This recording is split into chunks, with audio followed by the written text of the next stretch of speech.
aquí estamos de regreso, señores, ya en este almuerzo de negocios y tal y como les habíamos prometido, vamos a estar viendo con los amigos de McKinsey and Company un interesantísimo estudio sobre el tópico de sentimiento del consumidor.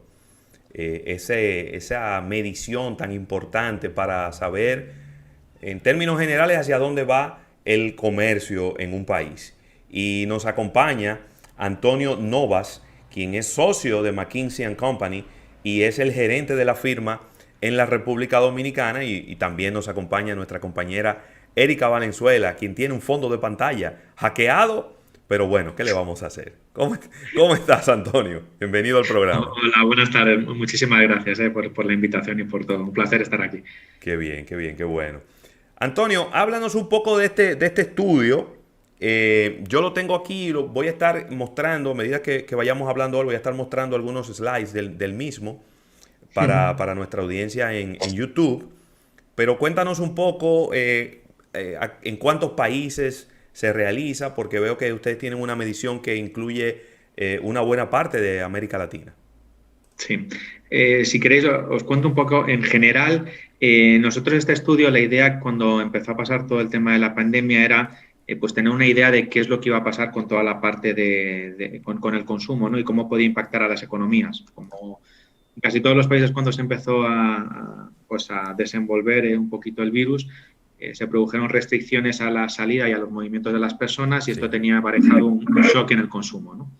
Así que lo que hicimos es en las 45 principales geografías en las que tenemos actividad, esto engloba desde los países en Asia que pasaron primero por el virus, en Europa, en las principales geografías, en América Latina, empezamos a hacer pues lo que tenéis ahí, ¿no? Ese estudio de consumo de sentimiento del consumidor para tener un poquito una idea sobre todo de cómo impactaba el consumo en el corto plazo y sobre todo cuáles eran las perspectivas de las personas en los diferentes países, porque al final influye muchísimo en cuán rápido pueda salir de este tipo de crisis que se generan por temas de demanda, sí. cuál es su perspectiva y cuándo creen pues, que la economía podría empezar a recuperarse, ¿no?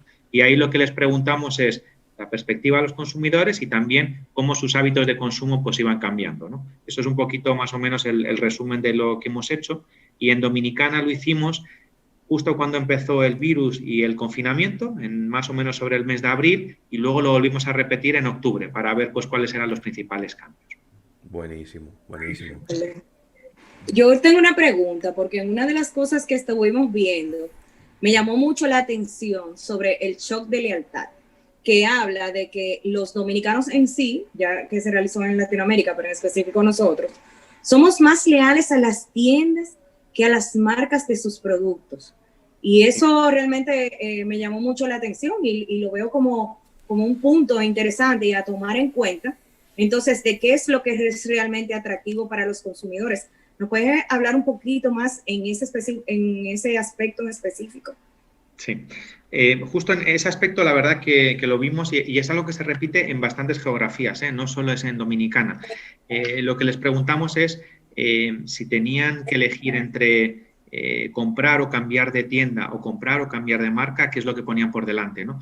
Y lo que se ve es que en la mayoría de las geografías, en Dominicana todavía un poquito más, cuando ves los porcentajes que eligieron esa respuesta, es que tienen más fidelidad a esa tienda y a esas personas que normalmente le atienden que a comprar una marca específica.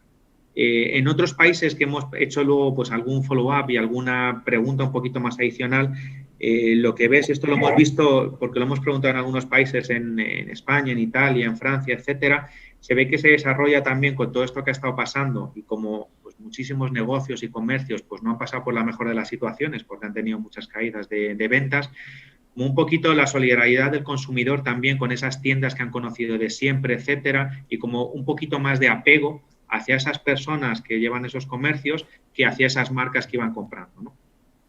Buenísimo, sí, otro aspecto que pudiera ser luego para profundizar, tendría que ver mucho también con la necesidad de un servicio excelente que está requiriendo el consumidor hoy día. Sí, Entonces eso va directamente relacionado con la tienda en sí, ya sea la tienda en físico o virtual, que también vemos que algo que ya habíamos percibido de manera empírica queda bastante clara también en este estudio que está relacionado justamente con la compra en línea, con lo que ha sido la aceleración digital en sí, que también tiene que ver con eso, con el buen servicio que reciban esos consumidores en esas tiendas en específico. ¿Tú crees que se vaya, según la evolución del estudio, se vaya a mantener en el tiempo esa aceleración digital? ¿Cuáles son las expectativas de ustedes y sobre todo si visualizan profundizar con otro estudio lo que ha sido esa evolución de la aceleración digital? Y hay un montón de comentarios y de comparación de números en que lo que se dice en general es que todo este tema del COVID ha hecho más por la transformación digital que todos los CEOs del mundo, los CTOs, McKinsey o quien quieras ponerle, ¿no? Sí. Y ha sido en un momento en que siempre se está hablando de digital, que esto es algo que se está hablando en los últimos 4 o 5 años, cómo las empresas se transforman, etcétera. Después de que haya pasado esto, creo que no le queda dudas a nadie, ¿no? Ha sido un poco forzado porque no te queda otra alternativa, pero sí que es verdad que ves, por ejemplo, sobre todo esto lo ves un poquito más en los países asiáticos. Si no te quedaba otro remedio que comprar online porque es que no podías bajar a la tienda, una vez que se han ido levantando las restricciones de todo ese crecimiento que hubo online forzado, si lo comparamos con antes del COVID, el crecimiento que ha habido ha sido de más de un 20-25% en esos números. Y esos números, si lo comparas, ese crecimiento es lo que había pasado en la mayoría de los mercados en 3 o 4 años. Con lo cual, el COVID lo que ha hecho es, durante la crisis, dispararlo. Y si nos olvidamos de todo eso, porque hemos estado un poquito restringidos, si pusiéramos solo la línea continua, lo que se consiguió en 3 o 4 años, el COVID lo ha hecho pues en los últimos 6 meses. En 6 meses. Y bien, para aquellas personas, disculpa Ravelo, aquellas personas que sintonizan en este instante, estamos conversando con Antonio Novas sobre este estudio de McKinsey, bastante profundo sobre los sentimientos y tendencias de los consumidores en esta pandemia. Claro. Ahorita con ese dato que hablaban de cómo la gente es muy fiel a las tiendas y quizá no en esa misma proporción con las marcas, quizá hacía yo una reflexión en mi mente, ¿quiénes son los grandes anunciantes del país?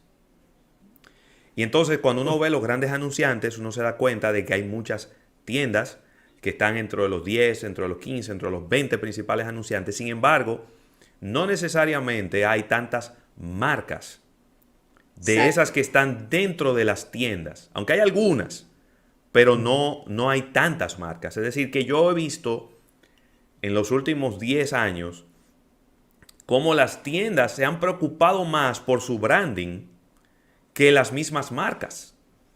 Y no sé si quizá ya lo que estamos viendo es justo el resultado de esa inversión continua y sostenida en trabajar branding. Antonio, no sé qué te parece ese sentido. No te podría decir exactamente qué es lo que es porque no tengo todos los datos, ¿no? Si ves lo que tú dices, es cierto, ya ha pasado en otros países también, que esas tiendas, comercios, shoppings, etcétera, han invertido bastante en publicidad, pero en diferentes medios que las marcas, ¿no? Han estado más próximas a radios, periódicos locales, etcétera, que son como muy próximos, ¿no? Sí. Y han potenciado esa imagen. Si ves el gran gasto de publicidad al final, sí que puede estar con las grandes marcas, casi siempre tienes operadoras de telecomunicaciones, empresas de bebidas, etcétera, que van un poquito más en lo que es televisión y un poquito más en marketing digital. Puede ser uno de los efectos, sin duda. Nosotros lo que hablábamos antes con Erika es que a lo mejor lo vemos un poco más en esa fidelidad hacia esas tiendas próximas, hacia esa relación de muchos años que se ha ido creando, basado en el servicio, en la confianza, etcétera, y que cuando vienen tiempos malos, pues el consumidor también pues aprecia mucho más esas personas y se solidariza también un poquito más con esas personas y esos comercios que le están pasando un poquito mal, ¿no? Pero puede ser que también esa proximidad, esa inversión en marketing y en publicidad también haya jugado un poco a favor. La verdad es que en la pregunta no es que prefieran la tienda sobre la marca, ¿no? Es que si tú le preguntas a qué se sienten más fiel o más apegado, 60-70% te dicen que la tienda y 40-45% que la marca, ¿no? Yeah. Es una diferencia significativa, pero bueno, no es que tengan que poner una sobre la otra. Sí. Antonio, yo quería salirme un poquito de la parte de las marcas y enfocar mi pregunta en temas de finanzas de los consumidores, ¿no? De cuál sería la expectativa de cuánto se alargará esta crisis, si será 6 meses, un año, si podremos alcanzar dentro de un tiempo los empleos que teníamos pre-COVID, o sea, todo esto es importantísimo porque es todo lo que me genera la confianza del consumidor. Entonces, ¿cómo el consumidor está viendo desde el punto de vista financiero esta crisis para generar confianza y poder comprar marcas, ¿no? Esa pregunta es la pregunta del millón, yo creo, ¿no? Si leéis cualquier periódico de cualquier geografía, todo el mundo lo está hablando ahora, y si veis también los anuncios y los mercados con el anuncio de la vacuna de Pfizer y la efectividad del 90%, y hoy ha salido la vacuna de Moderna, ¿no? Que parece que tiene una efectividad muy similar, pero tiene la cosa buena, que es que no necesita de ser transportada en frigoríficos especiales de menos 70 grados, solo los de menos 20, que es básicamente un congelador como el que tenemos en casa, ¿no? Sí. Eso la verdad que simplifica mucho. Nosotros, y aquí no somos expertos, yo no soy un experto en epidemiología, sí que es verdad que tenemos una opinión formada y lo estamos siguiendo bastante y hemos publicado algún artículo. Lo que veíamos es dos cosas. Dominicana, le vemos un mayor optimismo del consumidor, y vemos también que cuando la epidemia esté controlada, al tener una economía que depende más del turismo, servicios, etcétera, la velocidad para poder recuperar debería ser más rápido que los países, por ejemplo, que otros países en Europa, por ejemplo, o que incluso países comparables en lo que sería Centroamérica y Caribe, ¿no? Si miramos la epidemia como un todo, aquí sí que ya hay muchísimos más interrogantes.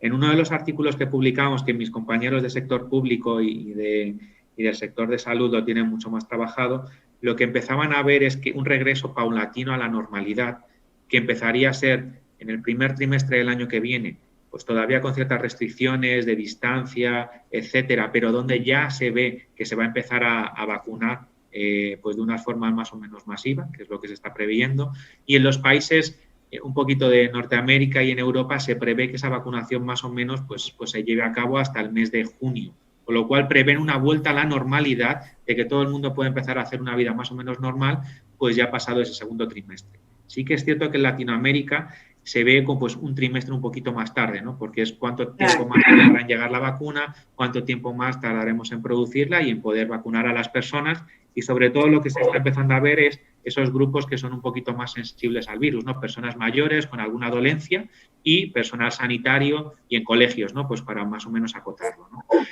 Es muy difícil ponerle ahí, Rafael, justo un número. Sí que esperamos, y la esperanza que tenemos todos, por el bien de todos, no solo en Dominicana, sino en el resto del mundo, es que esto vaya volviendo a la normalidad paulatinamente, y sí que se ve que hay economías que van a tardar más en llegar a números pre-COVID, probablemente a las europeas sean de las que tarden más, las asiáticas probablemente las que han repuntado más rápido. Si veis los números de China han bajado muy poquito y enseguida están ya recuperando, el año que viene están igual que pre-COVID, y economías como la dominicana lo estamos viendo, y vamos a publicar un informe probablemente a final de año, que también os lo haremos llegar y encantado de volver a discutirlo con vosotros, y estamos viendo cuáles sean esos plazos.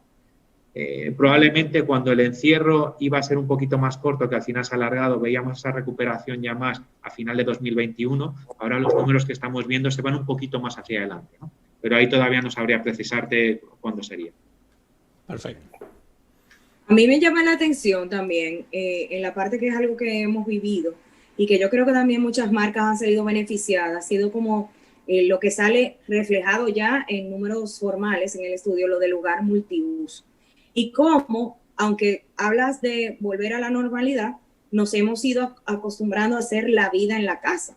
Y tendríamos que ir visualizando cómo sería esa vuelta y a qué normalidad sería. Si sería como una combinación entre cosas a las cuales ya nos estamos acostumbrando a realizar en la casa, como a lo mejor el aspecto del teletrabajo, que de cierta manera muchas empresas han visto el beneficio de tener a los empleados, que no se ha visto tan afectada la productividad y ese tipo de cosas, y sin embargo ya es parte de la vida el tener el trabajo en la casa. Entonces, más o menos cuáles aspectos que no vemos aquí, pero que sí salieron en el estudio, también salieron a relucir sobre lo que sería el hogar multiuso, que nos pudieras comentar. A ver, esto también ha demostrado lo que, pues bueno, mucha parte del trabajo que se realiza se puede hacer de forma remota, ¿no? Claro. Aquí muchas empresas, y no viene en este estudio, pero lo hemos hecho en estudios en paralelo, se les ha preguntado cuán a gusto están con esta situación, ¿no? y cuántos de ellos les gustaría pues seguir trabajando de esta forma aun cuando se pudiera ir a la oficina, ¿no? Aquí hay, dependiendo de qué tipo de empresas, hemos encontrado números de entre que un 15 y un 20% de las personas que pueden hacer su trabajo remoto les gustaría seguir haciéndolo remoto, ¿no? Pero hay un 80-85 que sí te dicen que está muy bien trabajar un día a la semana en casa, pero que el resto que quieren salir, ¿no? De hecho, yo creo que eso también va bastante correlado con el número de niños pequeños que tienen en casa y si pueden ir al colegio o no. Claro. Pero bueno, sí que es cierto, y eso va a tener consecuencias también para otras industrias, ¿no? No solo para esa. Va a haber un porcentaje, no sé si va a ser un 10, un 15, pero por ahí podría andar, de personas que van a decidir voluntariamente seguir trabajando en casa o en otra location. Hay muchas geografías, por ejemplo, Islas Canarias en España, Portugal y algunos otros países que están viendo que esto prueba que se puede teletrabajar y están poniendo incentivos para poder atraer a estas personas que pueden trabajar en cualquier sitio, ¿no? Programadores, personal de Advanced Analytics, un montón de perfiles que están viendo pues, que si van a trabajar remoto, pues prefieren sitios con mejor tiempo, con mejor calidad de vida, etcétera, ¿no? Y esto trae también una consecuencia que cuando muchas personas se mueven para trabajar, tiene consecuencias en el transporte público, en la restauración, son personas que salen a comer, que ahora pues probablemente pedirán más delivery. Hay un montón de implicaciones que van a hacer que las cadenas de valor tradicionales de la economía pues cambien un poco, ¿no? Lo que hay que ver y lo que todavía no se sabe tanto es cuál va a ser la velocidad de ese cambio. Claro. Hay un número también, Antonio, que me llamó la atención y es 51% de las personas entrevistadas hablan de que van a reducir la utilización del transporte público. Y yo, en mi mente, inmediatamente lo que dije fue, wow, se van a comprar un transporte propio, ¿no? Porque si tú no tienes un vehículo para transportarte y dices, voy a reducir la utilización del transporte público, entonces solamente te queda una opción, ¿no? O te vas a pie al trabajo o te compras una bicicleta, una motocicleta o un carro. ¿Pudiéramos leerlo así o de qué manera? Ahí depende. Ese es uno de los números que probablemente habría que seguir y medirlo un poquito más, ¿no? Porque si te preguntan cuando estás en casa que casi no puedes salir, etcétera, hay muchos que estarán en su cabeza cuando han respondido diciendo, oye, es que quiera o no es que no me puedo mover, ¿no? Con lo cual el transporte público es el que uso, no lo voy a usar. Y luego también tienes que poner un poco el miedo, que ha pasado en todos los países, que es evitar mucha gente, transporte público normalmente hay muchas personas, no hay distancia de seguridad. Dicen que no ha habido tantísimos contagios en medios de transporte público, pero las personas tienen cierto miedo, ¿no? No te sabría decir ahí. Esto sería algo que sería bueno y conveniente preguntarlo dentro de unos meses a ver si esos números siguen ahí o no. Sí que hemos visto que en algunas otras geografías estos números eran súper elevados en los meses de abril, mayo, etcétera, y en Asia, por ejemplo, cuando se ha ido pues resolviendo un poquito la situación del virus, esos números han ido cayendo y sí que ha habido más personas que te han dicho y han respondido aquí que seguirán usando el transporte. Sí, muy bien. Sé que maneja, Antonio, números regionales y en el caso específico de la República Dominicana, ¿cómo hemos estado nosotros con relación, haciendo una comparativa a la aceleración del cambio hacia lo digital, es decir, hacia el tema de compras? ¿Cómo han estado esos números? ¿O venimos llevando una tendencia muy parecida a la de otros países? ¿Estamos por encima? ¿Estamos por debajo? ¿Qué ha ocurrido en nuestro país en cuanto a esto? A ver, lo que ha pasado durante este tiempo habéis tenido números muy similares a los números de la región, ¿no? Los incrementos de los números de compras y de personas que por primera vez realizaban una compra online, pues suelen estar en línea, quizás a lo mejor un poquito por encima, ¿no? Si preguntamos y vemos cuáles son los niveles de digitalización en general de las empresas en República Dominicana, esos números sí que son un poquito más bajos que comparados. Hay países en las regiones que han estado más avanzados, que le han invertido más, ¿no? Y esto pasa, pues, prácticamente en todas las industrias. Si queréis, desde retail hasta banca, hasta telecomunicaciones, etcétera.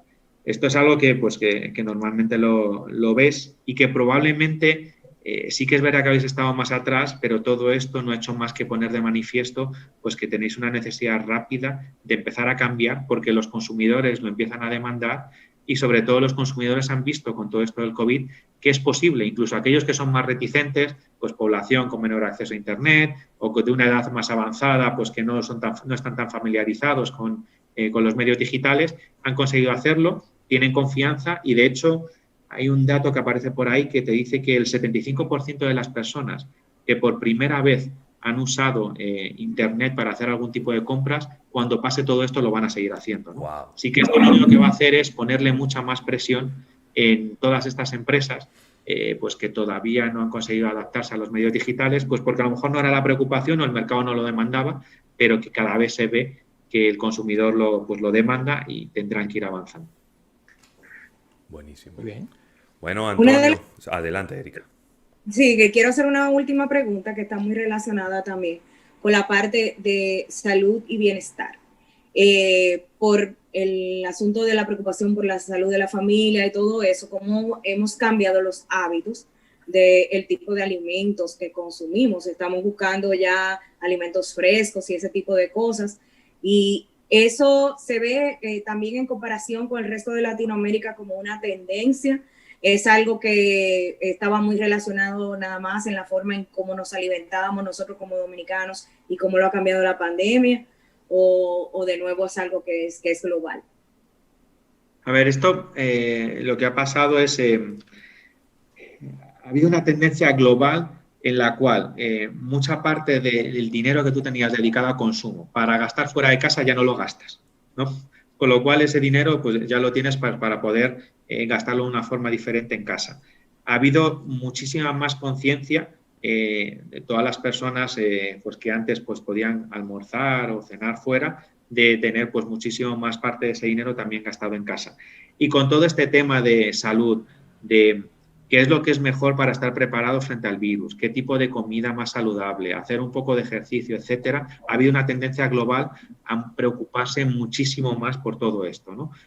Pues para también, aparte de preocuparse mucho más, ha habido mucho más tiempo en casa pues para tener alimentos frescos, poder cocinarlos, etcétera. Esto os diría que ha pasado absolutamente en todas las geografías. En todas las geografías que preguntes, esta concienciación por la salud, por una mejor alimentación y también por realizar un poquito más de ejercicio físico, ha pasado absolutamente en todas las geografías, y yo diría que no ha sido mucho más, ni vemos unos números mucho más elevados en Dominicana que en otros países. Buenísimo. Bueno, Antonio, de verdad que agradecerte por tu tiempo, agradecerte por todas estas informaciones. ¿Cada qué tiempo podemos esperar estos daticos de McKinsey? Sí, porque ya me adelantaste que antes de terminar el año vas a hacer otro. Sí, si queréis, a ver, nosotros como firma tenemos una parte de McKinsey que se dedica a ver evoluciones macroeconómicas, tanto pues de la economía como pues de la parte de salud, o la parte, por ejemplo, de cómo está evolucionando el sentimiento del consumidor. Para Dominicana sí que teníamos, antes de abrir la oficina, teníamos un estudio de COVID de cómo iba a evolucionar la economía, y lo que hemos hecho es verlo en el mes de marzo-abril cuando pasó todo esto, sí. Y lo que estamos haciendo ahora es con los números reales del segundo y tercer trimestre ver cómo podrían ser esas proyecciones. Esto estará para final de año. Si queréis, podemos volver a hablar en diciembre o en enero, y para mí es un placer estar con vosotros, y vamos, cuando nos digáis, si queréis que hablemos una vez al mes, cada 2 meses, encantado de venir aquí a comentar cualquier tema que sea de utilidad y de interés para los dominicanos. Excelente. Muchísimas gracias, Antonio Novas, quien es socio de McKinsey & Company y también es el gerente de la firma aquí en la República Dominicana. Muchísimas gracias por todas estas informaciones que sé que serán muy útiles, ¿verdad?, para las personas. Y nada, quizá un punto de contacto donde la gente pueda también comunicarse con McKinsey en caso de que necesitara algún otro de estos datos con un poquito más de profundidad, ¿no? Quizá algún estudio ya en particular.